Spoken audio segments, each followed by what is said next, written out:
So how are you doing? I'm fine. I hope you are too. So a couple of years before I came to UUCF, I worked for a very short time as a chaplain in a hospital. This is standard practice for those who are on the path to UU ministry. All of us are expected to serve as a chaplain in some kind of hospital or clinical setting. This hospital I was at was very well appointed. It had big windows, lots of lights, really nice furniture. And then there was what was called the Behavioral Health Unit. This was a place temporarily populated by people going through some kind of major mental health crisis. Now, at this hospital, this behavioral health unit lies behind a nondescript door at the end of a hallway. Security is tight. You have to ring a buzzer to get in, and then you have to show your badge to the camera so that someone on the other side can unlock the door for you. Inside, there are fewer windows there. Day and night looks pretty much the same. The walls and furniture are older here too, a little beat up, not quite like the rest of the hospital. And despite the best efforts of the individuals working there, the air is kind of stale. The windows are always closed. And there's something that feels a little bit like shame that hangs all over the place. So this unit was one of the places that I routinely visited as a chaplain. After gathering with the other chaplains each morning in the kitchen of the spiritual care department. Most mornings as we made our coffee and tea, I found myself chatting with one longtime chaplain, a Christian, who very humorously confessed to me early on when nobody else was in the kitchen that Unitarian Universalism really spoke to her, especially with regard to mental health justice. She and I had very frank conversations about the understandable limitations in what the hospital could do for people going through these crises. I appreciated her vast experience and deep wisdom and looked upon her as a mentor. So one Monday morning, she wasn't there in the kitchen. I asked about her and was told, rather brusquely, I thought, that she was out for a while. And I hope she was okay. So meanwhile, I went on with my rounds, spending most of my time in the ICU where I was assigned, and that was often a lot of time with families. And so it was a few days before I got back to the behavioral health unit. And there I found my friend, this longtime chaplain who I had chatted so much with in the kitchen. But she wasn't making her rounds in the behavioral health unit. Instead, she was a patient there, sitting in a chair, staring straight ahead. I was stunned. Later, of course, I pieced together that she'd had a mental health crisis. I think it was on a Friday night, and had called for help, admitting herself to the very unit where she had offered so much help to others. So I don't know about you, but I grew up in a time when we didn't really even talk about being mentally healthy. Instead, we just whispered that people had so-called nervous breakdowns and so on. So much of my understanding of mental health had been based on an idea of kind of us and them. And here was this person, my friend and mentor, moving in the space of a few hours, moving from caregiver to someone in need, all in a matter of hours. Now, this was a wake-up call for me. Mental health was no longer a thing that people behind an unmarked door in some neglected hospital wing we're dealing with. Mental health was something we were all dealing with. I mean, I knew this intellectually, right? But there's something about having this particular experience that brought it home to me. Because sometimes from day to day, even from hour to hour, our mental health is shifting. Barbara Myers is a Unitarian Universalist who wrote a 2020 book entitled Held, Showing Up for Each Other's Mental Health. Myers says we're all vulnerable to mental health problems. The majority of people will encounter them at some point in their lives, whether they have such problems themselves or someone in their family or circle of dear friends does. Sometimes emotional reactions to life events can deteriorate into serious mental health problems. For example, grief can become depression. Worry can become an anxiety disorder, and the shock of a trauma can become post-traumatic stress disorder, PTSD. So each of us has a personal stake in extending the care that we routinely offer to our fellow community members going through difficulties to community members enduring mental health problems. It can be a quick and short journey from something that's just a slight issue to something that becomes a big problem. In our friendships and in our relationships, we can notice the difference and awareness can make. You know, it can be easy, and I've been very guilty of this over the years, to engage with my friends with the assumption that they're okay. They're not really struggling with any mental health issues, of course, especially if they can laugh and joke and be present in some capacity. But what happens when we take into account the possibility that our friends and loved ones are not always okay? Maybe we're not always okay ourselves. When we make room to be honest about our own struggles and give people room to be honest about theirs, we will notice a marked difference in the quality of those personal relationships. Nobody is okay all the time. You know, in this community, there are often struggles of which we are not aware. And I am often astounded by the resilience of folks here. But I don't want that word to get associated, resilience, with the idea that people just bounce back. Tending to our mental health is a lifelong process. Just because someone moves out of a crisis point doesn't mean that they still don't need the support of a loving community and what it can offer them. And wouldn't it be not just fair, but morally right that would it not just be fair and morally right that these issues that we encounter and struggles not be relegated to a hidden place that isn't appointed with the same care as the rest of our world, but is just as cared for as any place else? So I ask again, how are you doing? I'm fine, I guess. How about you? So how can we be that safe place that Barbara Myers talks about?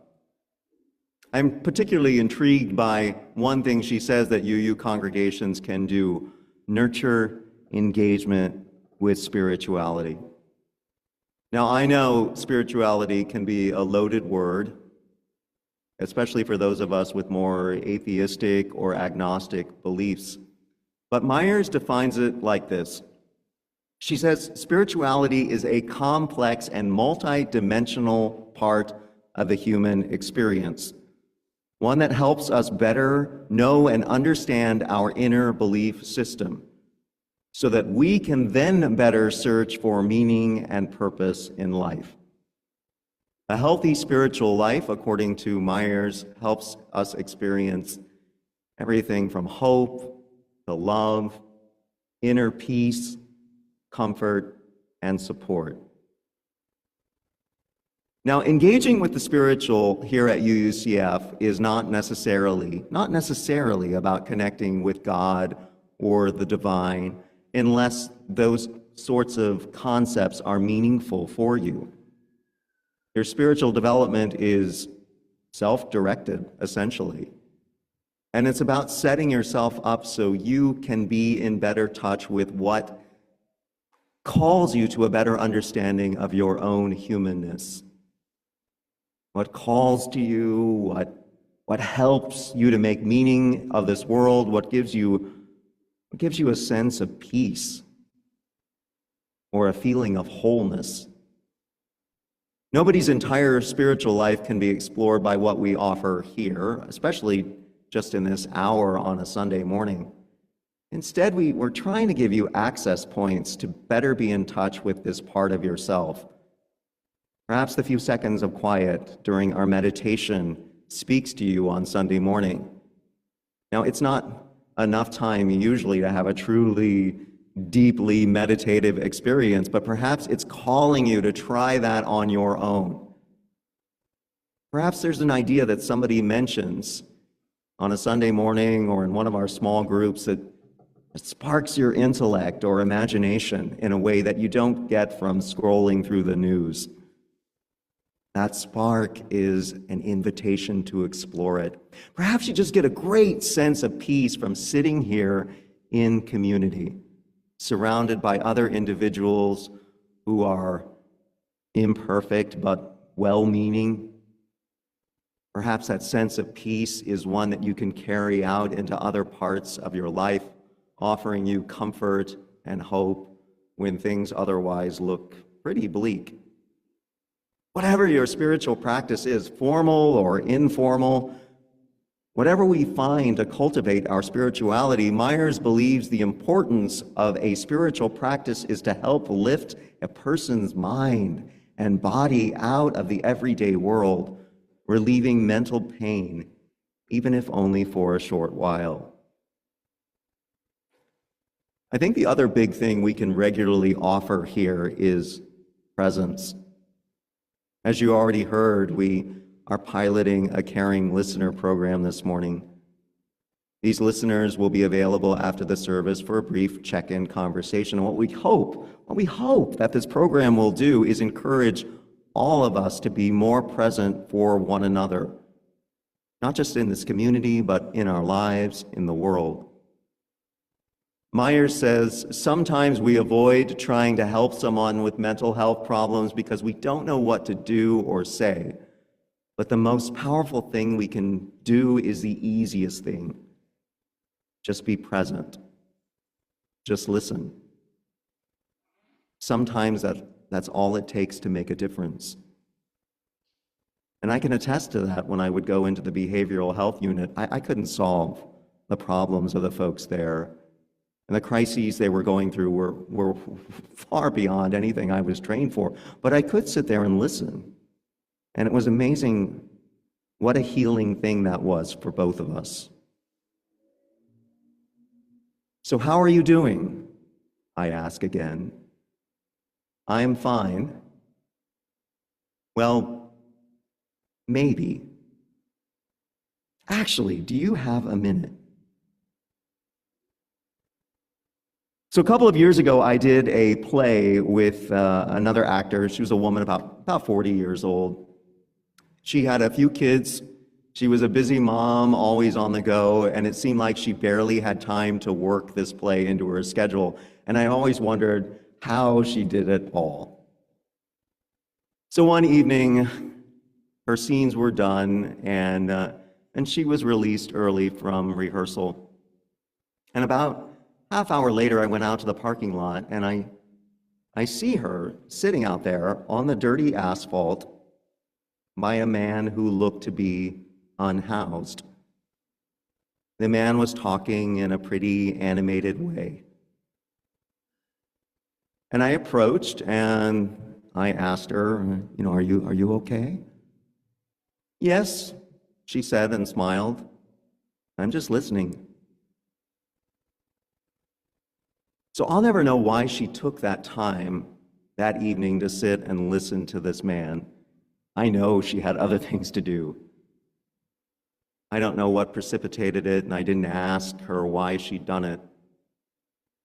But what I did know was that she was aware that there was something powerful in being willing to listen in that way, at least once in a while, no matter how busy her schedule was.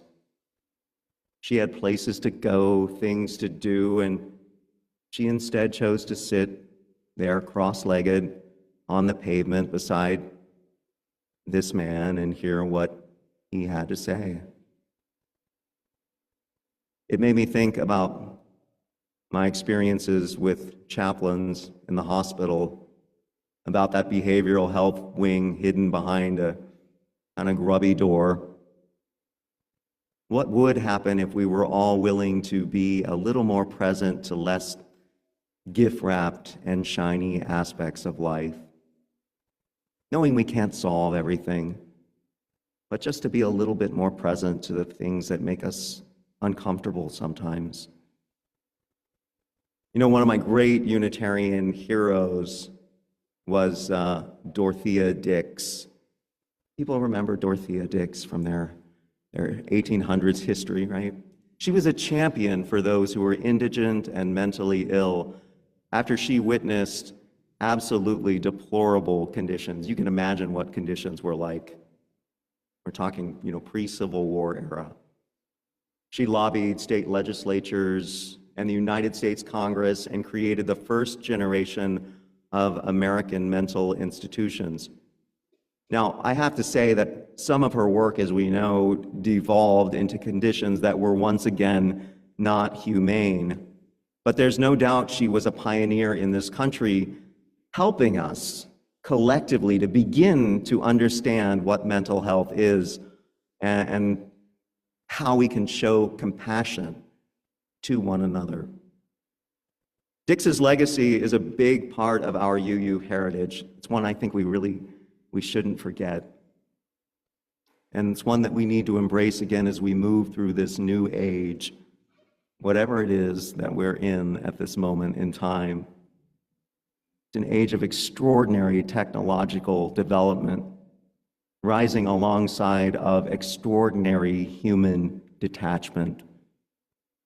An age of an incredible wealth of knowledge available to more people than ever, alongside a disdain for factual knowledge and the intellect.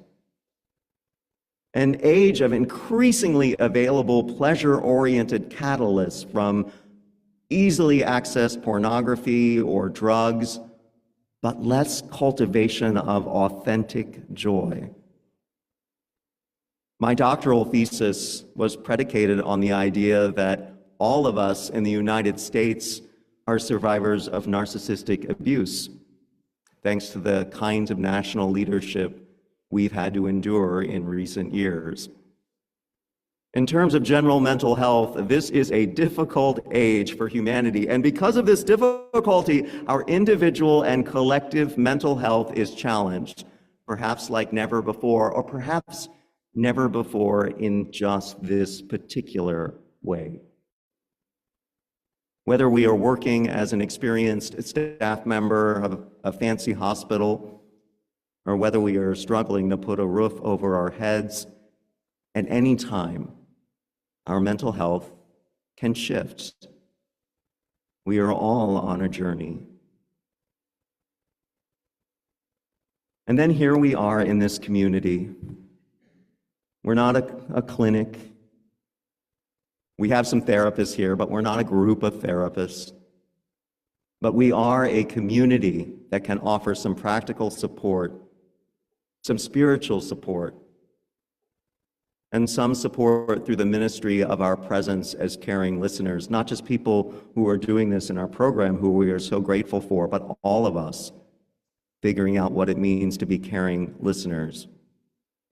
Dorothea Dix said that the human mind may be likened to a garden, which will, if neglected, yield only weeds and thistles, but if cultivated, will produce the most beautiful flowers, the most delicious fruits.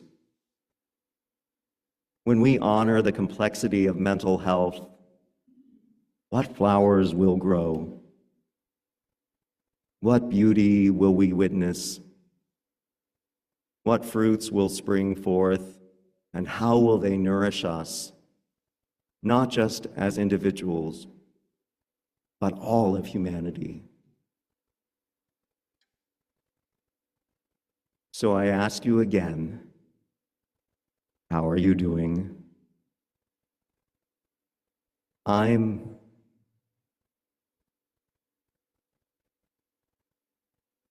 Do you really want to know? Then let's talk.